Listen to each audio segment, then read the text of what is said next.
Ինչ անել, եթե երեխան գլուխը հարվածել է։ Կցանկանայի հավատալ, որ ձեր երեխայի հետ դա չի պատահի, բայց ամեն ինչ կանխատեսել անհնար է։ Նույնիսկ ամենախնամ ծնողների երեխաները երբեմն ընկնում են եւ վնասվածքներ ստանում։ Որոշ փոքրիկներ գաղտնի փորձում են նոր բան սովորել,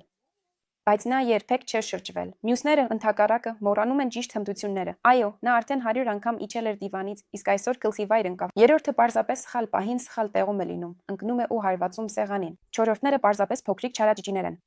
Օրինակ, ես գնացի զուգարան, նա բարձրացավ աթոռի վրա ու ընկավ։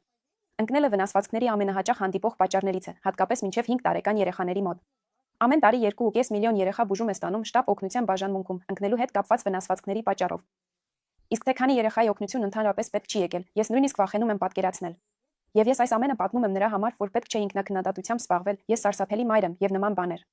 Ավելի լավ է, իհարկե, նվազեցնել ընկնելու ռիսկերը։ Բայց ինչ անել, եթե դա այնուամենայնիվ տեղի է ունեցել։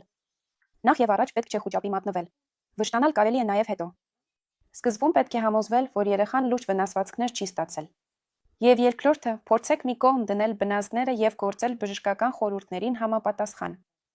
Այսինքն սկզբի համար պետք չէ անմիջապես երեխային գրկել։ Պարզ է, որ շատ եք ուզում նրան մխիթարել ու գթալ, բայց 1 րոպե ուշացնելուց ոչինչ չի պատահի։ Իսկ եթե փոքրիկը լուրջ վնասվածք ունի, ապա նրան տեղափոխելով կարող եք լրացուցիչ վնաս հասցնել։ Եթե կա գիտակցության կորուստ, ցնցումներ, փսխում, արյունահոսություն, ոսկորների կամ փափուկ հյուսվածքների տեսանելի վնասվածք, շտապ օգնություն կանչեք առանց երեխային տեղաշարժելու։ Ցնցումների կամ քթի արյունահոսության դեպքում զգուշորեն երեխայի գլուխը թեքեք կողքի, հնարավորինս ֆիքսելով պարանոցի հատվածը։ Եթե փափուկ հյուսվածքներից արյունահոսություն կա, անհրաժեշտ է մաքուր կտորով սեղմել վերքի վրա եւ սպասել օգնության ժամանմանը։ Եթե վտանգավոր ախտանիշներ չկան, երեխան պարզապես վախեցած է եւ լաց է լինում, կարելի է նրան գրկել ու մխիթարել։ Այս ընթացքում զգուշորեն զննեք երեխային, հատկապես նրա գլուխը, բաց եւ փակ վնասվածքների առկայության համար, հեմատոմաներ, քերծվածքներ, կտրվածքներ։ Երբ փոքրիկը մի փոքր հանգստանա, հետևեք նրա շարժումներին։ Չկա։ Արդյոք հավասարակշռության կամ կոորդինացիայի խանգարում, ազատ շարժվում է, թե գուցե ֆնայում եւ կծկում է որևէ վերջույթ։ Եթե որևէ փոփոխություն նկատեք, անպայման դիմեք վնասվածքաբանական կետ ինքներդ կամ շտապ օգնության միջոցով։ Եթե լուրջ խնդիրներ չեք նկատել, շարունակեք հետևել երեխային առաջիկա 1-2 օրվա ընթացքում։ Եթե նկատում եք սննդից հրաժարում, ուժեղ քնկոտություն, թուլություն, անպատճառ լաց փսխում, աչքերի շուրջ կապտուկներ կամ տարօրինակ հեղուկ, որը հոսում է քթից կամ ականջներից, անմիջապես դիմեք բժշկական օգնության։ Եթե սկզբում ոչ մի անհանգստացնող բան չեք հայտնաբերել, բայց որոշ ժամանակ անց նկատում եք երեխայի մոտ հմտությունների կորուստ, գրգռվածություն կամ ուժեղ քնկոտություն, դա նույնպես պատճառ է երեխային ցույց տալու բժշկին։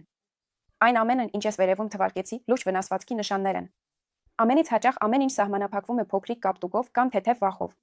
Բայց եթե ձեզ թվում է, որ ինչ-որ բան այնպես չէ, ավելի լավ է գնալ բժշկական զննումի։ Այդպիսի իրավիճակում, ինչպես ասում են, ավելի լավ է զգուշանալ, քան ափսոսալ։ Եվ ընդհանրապես, ես բոլոր 2 տարեկանից փոքր երեխաներին ցանկացած ընկնելուց կամ գլխին հարված ստանալուց հետո կտանեի վնասվածքաբանության կետ, որովհետև նրանց մոտ կարող են լինել ոչ բնորոշ վնասվածքներ կամ վնասվածքի առանց ախտանիշների ընթացք։ Այսպիսով, վերադառնալով վերևի տողին, ավելի լավ է զգուշանալ։ Իսկ ինչ առաջին օգնություն կարող եք ցուցաբերել որպես ծնողներ։ Կանգնեցնել արյունահոսությունը, այսինքն մաքուր կտոր դնել վերքի վրա, սեղմող վիրակապ դնել։ Ուժեղ արյունահոսության դեպքում կարելի է տուրնիկետ դնել, եթե կարողանում եք, բայց այստեղ պետք է շատ զգույշ լինել։ Եթե չգիտեք ինչպես անել, ավելի լավ է չանեք, որովհետև անփորձությունը կարող է ավելի շատ վնասել։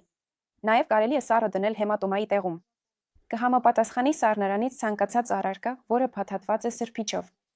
Նաև կարելի է մաքրել բերանն ու քիթը փսխման զանգվածներից, եթե դրանք կան, ֆիքսել վերջույթը, եթե կոտրվածքի կասկած կա, եւ հնարավոր է 1 անգամ տալ ցավազրկող իբուպրոֆեն կամ պարացետամոլ։